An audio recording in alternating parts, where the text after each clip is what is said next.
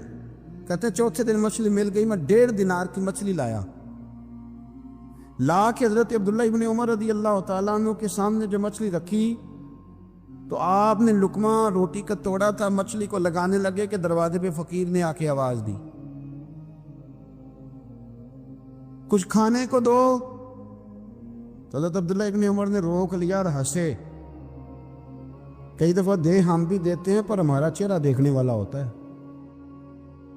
اتنے ہم غصے میں ہوتے ہیں دے دیتے ہیں,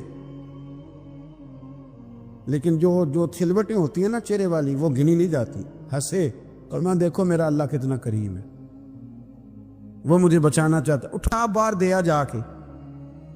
تو خادم اب حکم کا پابند تھا, وہ لیت اللہ تو کر نہیں سکتا تھا, وہ گیا اور جا کے دے آیا. فقیر جب سارے محلے سے آٹا اکٹھا کر لیتے ہیں تو پھر ایک جگہ جا کے بیچتے بھی ہیں. دے آیا, وہ 2 گلیاں آگے گزرا تو میں پیچھے دوڑا گیا, میں نے کہا سچ بتا کھانی ہے کہ بیچنی ہے؟ وہ کہنے لگا جو بھی سبب لگ جائے کر جاؤں گا, آپ نے دے جو دی ہے. تو کہتا ہے میں نے اسے کہا کہ یہ 1.5 دینار کی میں نے خریدی تھی, اگر تو 2 دینار کی مجھے بیچ دے تو آج کل مچھلی مدینے میں مل نہیں رہی, تو میں اپنے آقا کو دے دوں گا, وہ یہی کھائیں گے, بیمار ہیں. تو کہنے لگا جی بسم اللہ, مجھے کیا اعتراض ہے, 2 دینار مل رہے ہیں, 1.5 کی مچھلی, اور 1.5 کی بھی کسی نے نہیں خریدنی تھی, اب تو پک گئی. فرماتے میں نے 2 دینار اس کو تھمائے, وہ مچھلی اس سے خریدی اور خرید کر کے میں لا کے حضرت عبداللہ ابن عمر کے سامنے دوبارہ رکھی. تو فرمایا یہ کیسے آ گئی؟ میں نے کہا حضور 1.5 کی خریدی تھی اور پھر فقیر کو دے دی, اب اسی سے میں 2 دینار کی خرید کے لایا ہوں, آپ قبول فرمائیں. تو فرمانے لگے تم نے اچھا نہیں کیا, اب اس طرح کرو 2 دینار بھی اسے دے اور مچھلی بھی واپس دے آؤ. عرض کی حضور کیوں؟ فرمایا تم نے قرآن نہیں پڑھا؟ حضور پڑھا ہے. فرمایا رب فرماتا ہے لن تنالوا البر حتی تنفقوا مما تحبون, تم بھلائی کو اس وقت پہنچو گے جب اپنی پیاری چیز راہ خدا میں خرچ کرو. امام غزالی نے لکھا ہے, فرمانے لگے دیا. تو وہ حضرت نافع کہتے ہیں میں دینے گیا, دے کے واپس آیا تو کچھ پریشان تھا, کیونکہ مجھے بھی 4 دن ہو گئے تھے نا تلاش کرتے, تھوڑی طبیعت میں مایوسی تھی کہ اتنی محنت سے میں نے لایا اور آپ نے واپس کر دی. تو حضرت عبداللہ ابن عمر نے مجھے قریب بٹھایا, پھر مجھے تھپکی دی. فرمانے لگے پتر میں نے ویسے بھی کبھی جھوٹ نہیں بولا, اور آج کل تو میں ویسے ہی بیمار ہوں, ٹائم ہی نہیں, وقت ہی نہیں, موقع ہی نہیں جھوٹ بولنے کا. میں تجھے سچ بتاؤں, مجھے مچھلی کھا کے اتنا سکون نہیں ہونا تھا جتنی اللہ کے راستے میں خیرات کھا کے مجھے سکون ہوا. تو تجھے تو میری راحت سے غرض ہے نا کہ مجھے راحت کیسے ہوتی ہے, تو مجھے سکون ملا ہے راہ خدا میں دے. میں نفسانی خواہش پوری کر لیتا تو یہ میرا نفس کل پھر مجھ سے مچھلی مانگتا, پرسوں کہتا نہیں چھوٹے گوشت کی یخنی بھی چاہیے. ہم لوگ الجھ گئے ہیں, بہت بڑے قیدی ہیں اپنے آپ کے, بڑے قیدی, سارا دن اپنی خواہشات کی تکمیل میں بھاگے رہتے. حضور سید عالم صلی اللہ تعالی علیہ وسلم نے فرمایا بڑا بیوقوف ہے وہ شخص, ذرا ترتیب دیکھیے. حضور کی زبان سے نکلے ہوئے حکمت کے موتی, مسند امام احمد بن حنبل. فرمایا وہ بڑا بیوقوف بندہ ہے جو چلتا اپنی خواہشات نفس کے پیچھے اور امید یہ رکھتا ہے کہ رب مجھے آخرت میں انعام عطا کرے گا. چلتا کس کے پیچھے؟ خواہش کے پیچھے, اور کہتا یہ ہے کہ اللہ مجھے قیامت میں انعام دے گا. تو انعام تو اسے دیا جاتا ہے نا جو کوئی محنت کرتا ہے. دیکھیں نا, جس کا منہ پنڈی کی طرف ہے تو پنڈی وہ پہنچے گا, کہ وہ جس کا منہ پنڈی کی طرف ہے وہ لاہور پہنچ جائے گا. منہ پنڈی کی طرف کرنا اور خواہش لاہور کی رکھنا, منہ کر لینا لاہور کی طرف اور خواہش پنڈی کے رکھنا, تو میاں یہ تو نہیں نہ ہوگا. پیچھے جو تلے خواہشات نفسانیہ کے ہمارے ہاں نا بہت بڑا رٹا ہے. آپ یقین کریں, میں اکثر کہتا ہوں, میں یہ کہا کرتا ہوں کہ ہمیں نا اپنی مرضی کا سارا کچھ چاہیے, اپنی مرضی کا سارا کچھ. ابا جی بھی اپنی مرضی کے, بچے بھی, استاد بھی, پیر صاحب بھی یہ میری مرضی کے ہونے چاہیے. بھائی وہ پیر صاحب ہے یا تو تم اس طرح کرنا کہ تو خود پیر بن جا. وہ بھی میری مرضی کا، ہر شے میری مرضی کی. بلکہ قرآن مجید کے 13ویں پارے میں تو رب فرماتا ہے لوگوں نے نفس کی خواہش کو خدا بنا لیا ہے. نفس کی خواہش کو خدا بنا لیا، اس کے پیچھے بھاگتے. اپنی خواہشات تھوڑی تھوڑی کم کریں، زندگی میں تھوڑی کم کریں. پرانے کپڑوں پہ بھی ایک سیزن نکال کے دیکھیں. ایک وقت کا کھانا جو اپنا آپ کا من بڑا چاہ رہا ہے نا، تو ایک وقت کا کھانا صرف اللہ کی رضا کے لیے کسی غریب کو دے کے دے. میں ایسے سینکڑوں اور ہزاروں لوگوں کو جانتا ہوں جن سے میں پوچھوں نا گھی کس بھاؤ ہے تو انہیں کوئی نہیں پتا. میں نے 2-4 نہیں کہے، میں نے سینکڑوں اور ہزاروں کہے ہیں. میں جانتا ہوں ان کو نہیں پتا چنے کی دال کا ریٹ کیا ہے، نہیں پتا. اور میں ایسے بھی سینکڑوں اور لاکھوں کو جانتا ہوں کہ جس کی بیوی رات کو خاوند کو کہتی ہے کہ جو سویرے گھی لائے تھے وہ ختم ہو گیا، سویرے بچوں نے اسکول جانا ہے تو پراٹھے پکانے کے لیے گھی کوئی نہیں. تو درمیان والا بیٹا تو خشک روٹی بھی نہیں کھاتا.